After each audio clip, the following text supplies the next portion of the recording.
Lebih mending mobil yang boros tapi kuat, bodinya tebel, berat, atau mobil yang irit tapi bodinya kayak kaleng kerupuk? Coba komen di bawah ya. Halo semuanya, kembali lagi di Farid Danif, dan kali ini kita mau bahas Wuling Almas generasi pertama. Belum ada embel-embel RS, 7 seater Pro, belum ada hybridnya, dan belum ada, pokoknya ini yang benar-benar generasi pertama dari Wuling Almas. Dan mobil ini ya dulu itu sangat menggebrak sekali. Bayangin, dengan harga yang sama dengan Honda HR-V, tapi kalian bisa dapetin mobil dengan dimensi, fitur, dan mesin yang sekelas sama Honda CR-V Turbo ya. Ya meskipun secara mesin angkanya sih emang CR-V Turbo, tapi secara performance ya tetap masih CR-V Turbo lah ya. Dan mobil ini pertama kali keluar tuh laku banget. Hanya saja Wuling tuh lucu. Ini mobil tiap tahun itu dapat improvement. Bayangin kalian baru beli Wuling Almas, tahun depan keluar lagi yang 7 seater Pro.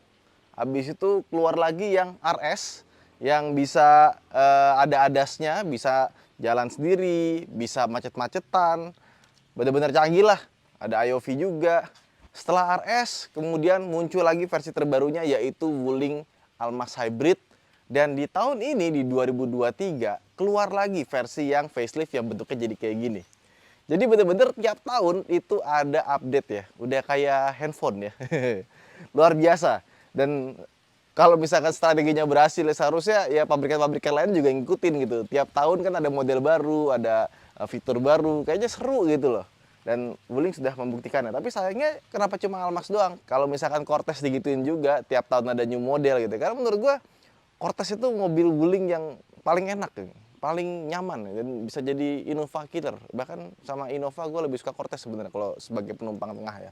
Nah, ini Wuling Almas yang benar-benar seri pertama tahun 2019, kilometer 66.000, dan warnanya putih. Ini tipe tertinggi juga. Jadi di atasnya ada panoramic sunroof. Jadi dia ini punya banyak model ya. Salah satunya yang paling tinggi, gua nggak tahu soalnya modelnya itu sering banget berganti ya. Ada Smart, Smart Enjoy, apalah itu. Dan mobil ini untuk harganya itu sangat-sangat lengkap. Bayangin, tahun 2019 seharga HR-V dia punya panoramic sunroof, kamera 360 dengan layar yang gede, audio infinity, ada subwoofer di bagian belakang, terus mesin 1500 cc turbo CVT. Terus kalau kita lihat joknya, ini joknya sudah pakai kulit, yang sebelah kanan juga joknya elektrik ya. Dan dia sudah pakai electronic parking brake, auto hold, dan lain-lain. Pokoknya mobil ini terasa lengkap dan wah sekali pada zamannya. Udah gitu, yang paling spesial adalah bangku belakangnya. Ini bener-bener lega ya. Ini bangku depannya kebetulan dibikin agak rebah, tapi lihat, bangku belakang ini bener-bener lega. Terus joknya juga nyaman. Ini tengahnya bisa dibuka ya. Pokoknya kalau ada di dalam mobil ini tuh di bagian belakangnya, even dibandingkan dengan CR-V pas kita naik ya, CR-V Turbo, gue sih lebih ngerasa lebih nyaman ini, terutama dari segi peredaman kabin. Iya, jadi meskipun harganya murah, tapi ternyata mobilnya nggak kaleng-kaleng. Dan waktu itu, kenapa dibilangnya harganya HR-V kelasnya CR-V? Coba lihat ya bagasinya. Bagasinya itu besar sekali. Meskipun dia belum pakai electric tailgate, udah dapat separasi juga. Ini juga unitnya bersih sekali. Dan di bagian bawah sini kita buka ya. Set. Ini ban serepnya, dia pakai Continental juga ya. Jadi masih full size, tapi dia pakai pel kaleng. Sama ada subwoofernya di bagian sini, makanya pas kita dengerin audionya itu kualitasnya di atas rata-rata. Canggih ya. Sekarang kita bahas mesinnya. Agak kotor karena belum dia apa-apain ya. Nah, ini mesinnya 1500 cc turbo ya, dan mesinnya rapi banget. Ini semua di cover, dikasih tutup ya. Termasuk bagian akinya pun ini juga ditutup cover. Nah, buat teman-teman yang pakai Wuling Almas ya, kalau misalkan akinya mulai soak, ganti aki yang bagusan ya, agak mahal sedikit. Dan yang kedua, kalau akinya udah minta ganti, itu walaupun kita jumper, bisa kita bawa jalan tapi ntar mogok lagi. Jadi dia kayak beberapa mobil Eropa yang akinya itu benar-benar harus dalam keadaan optimal. Kalau misalkan akinya udah nggak bagus, itu walaupun di jumper nanti bisa berhenti lagi di pinggir jalan. Dan yang kedua, untuk yang generasi pertama ini dia masih punya motor van yang umurnya nggak panjang. Biasanya kalau udah 50.000 km atau lebih, itu kipasnya umurnya nggak panjang. bisa mati. Kalau misalkan kalian nanti minta ganti ya, yang sekarang-sekarang ini nanti digantinya sama kipasnya Wuling Almas RS yang terbaru yang 2021 ya. Yang 2021. Ketika dapat yang udah 2021 itu dia umurnya lebih lama dibandingkan dengan yang versi ini. Terus yang ketiga, secara di atas kertas mesinnya 140 HP 250 Nm, kenceng. Tapi sayang tenaga yang gede itu cuma ada di putaran atas doang. Kalau di bawah 2000 RPM itu lemot. Jadi putaran bawahnya itu agak butuh waktu buat respon. Turbo lag-nya tuh berasa banget ketika turbonya dikikin, baru larinya langsung jadi enak. Kalau misalkan buat stop and go itu kurang cocok karena dia maunya mainnya atas terus. Bawahnya itu bener-bener lemot. Oke. Jadi kalau untuk perkotaan ya mesinnya so-so, tapi kalau udah di tol main RPM tinggi ya baru lumayan enak terasanya. Dan yang varian ini juga masih pakai logo Wuling yang warna merah ya, ada DRL-nya di sini, ada lampu di bagian bawahnya. Sekarang kita masuk ke dalam yuk. Sekarang kita masuk ke dalamnya ya. Pasti kita langsung tertuju pada layar tengah ini yang gede sekali ya. Layarnya itu kayak Tesla gitu. Pada zamannya itu keren banget. Yang paling keren di mobil ini itu ada di kamera 360-nya. Yang bener-bener besar sekali. Dan pada zamannya ketika kita ngeliat, gila keren banget gitu kan. Ini bisa kita ganti mau lihat depan atau belakang gitu ya. Dan kalau misalnya kita belokin setir, ada arahnya juga. Wih. Karena di tahun 2019 pertama kali keluar, masih jarang mobil yang pakai kamera 360 gini. Bahkan ada X-Trail gitu kan, udah pakai kamera 360, tapi layarnya kecil banget gitu, jadi nggak terlalu ngebantu. Nah ini bener-bener layarnya gede, full, buat nampilin layar dari kamera 360, bisa diatur depan belakang, ini yang kiri kanan gitu ya. Jadi kalau misalkan kita parkir, kanannya masih ada sisa nggak jalan, itu masih bisa kelihatan. Luar biasa sih, pada zamannya tuh hebat banget, dan sampai sekarang juga masih ada sih. Oke.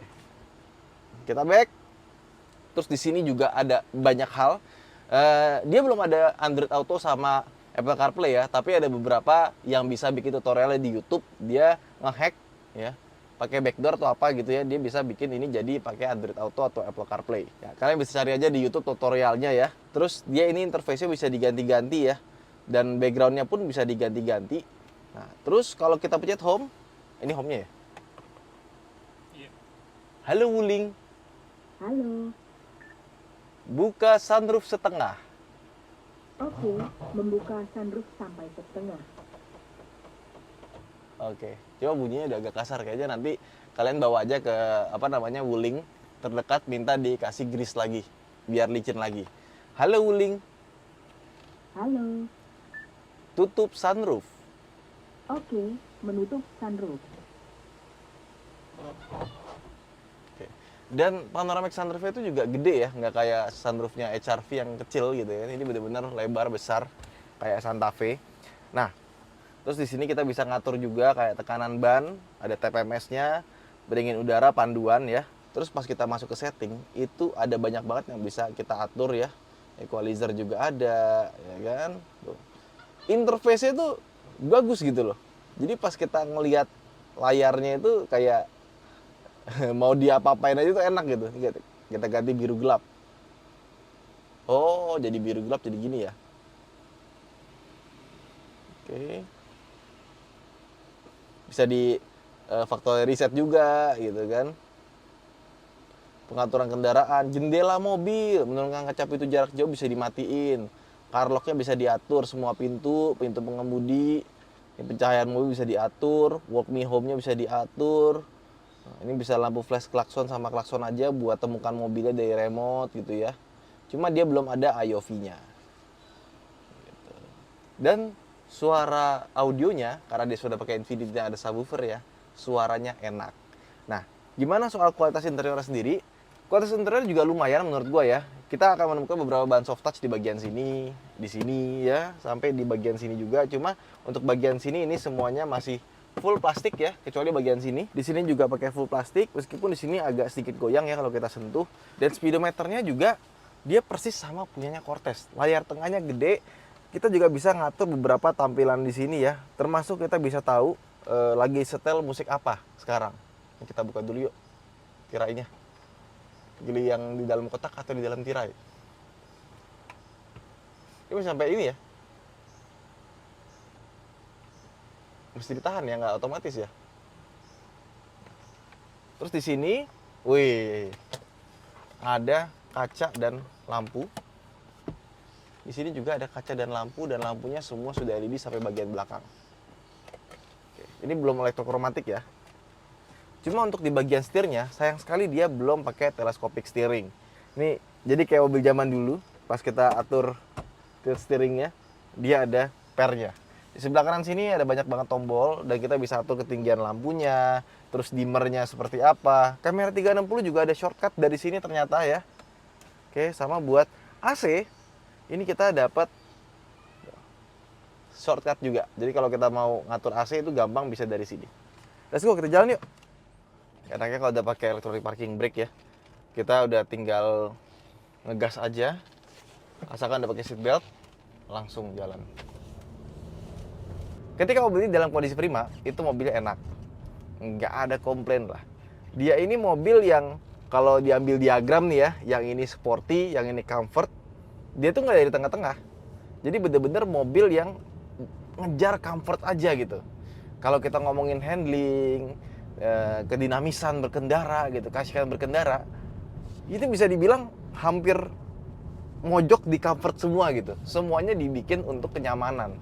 Suspensinya untuk kenyamanan, peredaman kabinnya juga bagus. Jadi kalau kalian berharap mobil ini bakal rasa berkendaranya sedinamis Honda CR-V Turbo, sayangnya enggak. Jadi kalau misalkan mau dimasukin kelas medium SUV kayak X-Trail, CX-5 atau Honda CR-V, mungkin dia arah-arahnya ke X-Trail.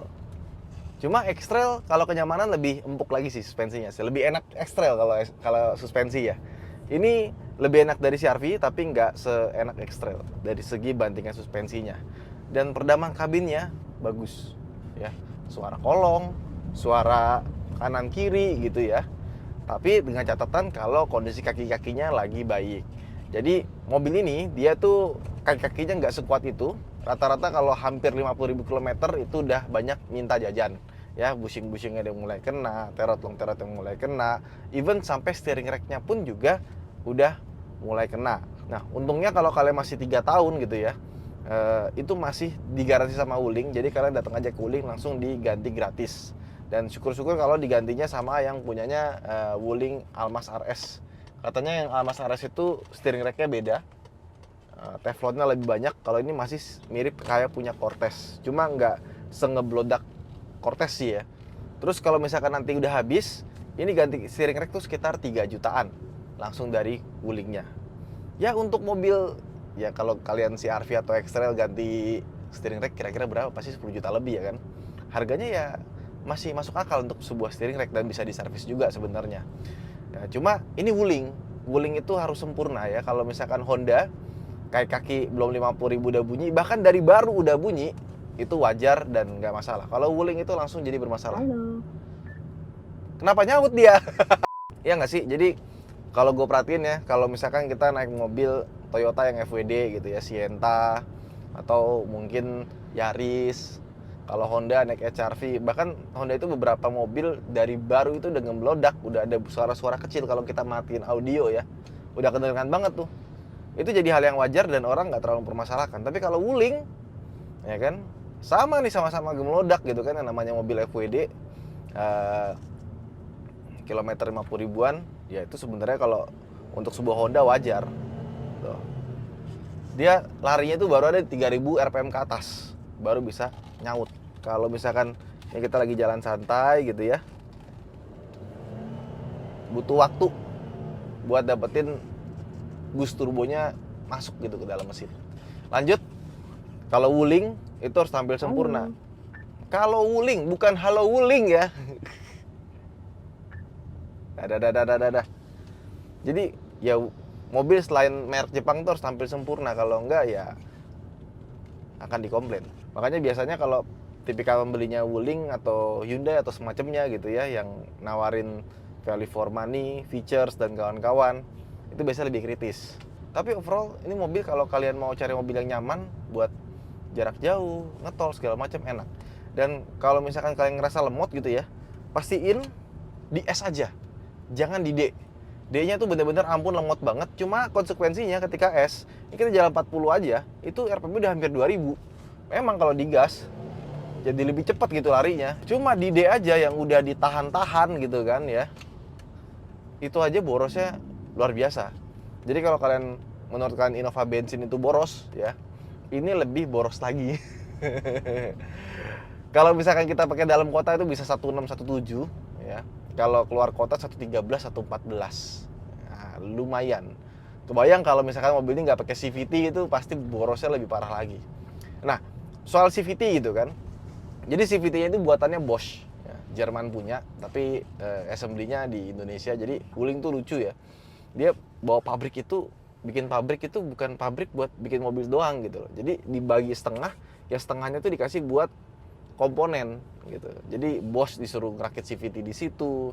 Terus ya inilah semua yang jadi rekanan mereka itu dibawa juga gitu loh. Biar supply chain-nya nggak keganggu ya kan. Nah, si transmisi ini dia itu nggak boleh panas. Jadi kalau misalkan panas dia langsung masuk safe mode ya. Tujuannya apa? Biar memperpanjang lifetime-nya. Di Alphas itu ya, yang generasi terbaru, CVT-nya itu kalau kita masuk dari D ke R, ya, kita langsung pindah secara cepat gitu ya. Dia itu ada lag-nya sedikit gitu. Itu ada tujuannya biar lebih awet, karena salah satu yang bikin gak awet transmisinya si Almas ini, banyak orang yang mau putar balik mundur ya kan. Itu mobilnya belum berhenti udah pindah ke R dia. Walaupun udah sama-sama direm, brek. Beltnya masih muter udah disuruh nge-reverse gitu kan. Ya Anda tahu sendiri bagaimana. Makanya kalau misalkan kalian bawa Almas gitu ya, biar CVT-nya awet, pastiin pas ngoper itu benar-benar mobil udah benar-benar berhenti. Jangan masih belum berhenti full, udah masuk ke P, jrek, kan sering ada tuh kayak gitu ya. Nah, itu biasanya gue protes tuh kalau ada nyetir kayak gitu tuh. Nggak cuma di Almas doang, di semua mobil CVT juga harus di treatment dengan baik ya. Jadi lebih ke behavior-nya aja sih. Ini kalau kaki-kakinya, ini sebenarnya kaki-kakinya sehat, cuma ada bunyi sedikit aja ya. Steering rack-nya juga nggak ada masalah. Kalau steering rack-nya ada masalah nih, ada kletek-kletek gitu ya. Tapi nggak terlalu mengganggu. Kalau kita nyalain audio juga udah hilang. Ini mobil beberapa kali kalau kita lihat di TikTok atau di mana gitu ya, ada tabrakan apa segala macem. Itu yang tabrakan sama mobil ini kasihan sih. Wuling yang nggak apa-apa, lawannya udah ringsek. Ini mobil kayak mobil zaman dulu, bodinya tebel-tebel, gede gitu ya. Dan gue heran, ini mobil harganya bisa terjangkau tapi bodinya tebel itu gimana konsepnya deh? Biasanya kan mobil tuh bodinya ditipis-tipisin gitu kan. Salah satunya biar murah dan bikin crumple zone yang bagus gitu kan. Tapi mobil ini tuh bodinya tebel banget, makanya karena berat udah pasti susah buat mobil ini jadi irit. Tapi buat beberapa orang dia justru seneng, karena kalau terjadi kecelakaan gitu ya, bangga gitu pemilik Wuling tuh. Nah ini baru diomongin, ada Cortez tuh. Pemilik Wuling tuh bangga gitu kalau misalkan lagi di jalan kesenggol, nih mobil gua nggak apa-apa gitu. Bukan kaleng kerupuk gitu. Kalau kalian gimana? Lebih mending mobil yang boros tapi kuat, bodinya tebel, berat, atau mobil yang irit tapi bodinya kayak kaleng kerupuk? Coba komen di bawah ya. Dan mobil ini tuh punya kursi depan ya, yang menurut gua desainnya harus diimprove lagi sih. Jadi dia tuh agak, nggak tahu ya, Wuling tuh kalau bikin kursi ya, kecuali Cortez kayaknya nggak terlalu enak ya. Di Wuling REV juga kursinya kurang enak sih. Bagian sininya tuh, punggung sininya tuh empuk tapi dia rata gitu loh. Jadi nggak kayak meluk, kurang meluk. Dan yang kedua, ini kursinya walaupun kita udah setting paling rendah, dia masih terasa tinggi sih. Buat gue yang suka nyetir ala-ala sedan like gitu ya, yang turun ke bawah, ceper gitu ya, gue kurang begitu suka. Kalau si RV itu meskipun dia SUV gitu kan, bisa turun banget dan kayak rendah banget gitu, rasanya kayak bawa sedan. Kalau ini belum sebegitunya.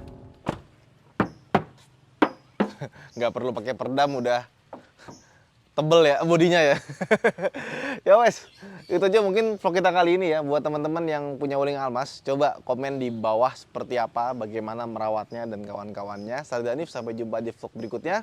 Jangan lupa untuk like dan subscribe. Dan buat teman-teman yang pengen tahu pengalaman gue pakai Wuling Cortez selama 4 tahun ya, itu pernah gue bahas di vlog sebelumnya. Langsung lihat aja di deskripsi di bawah. Oke, bye-bye.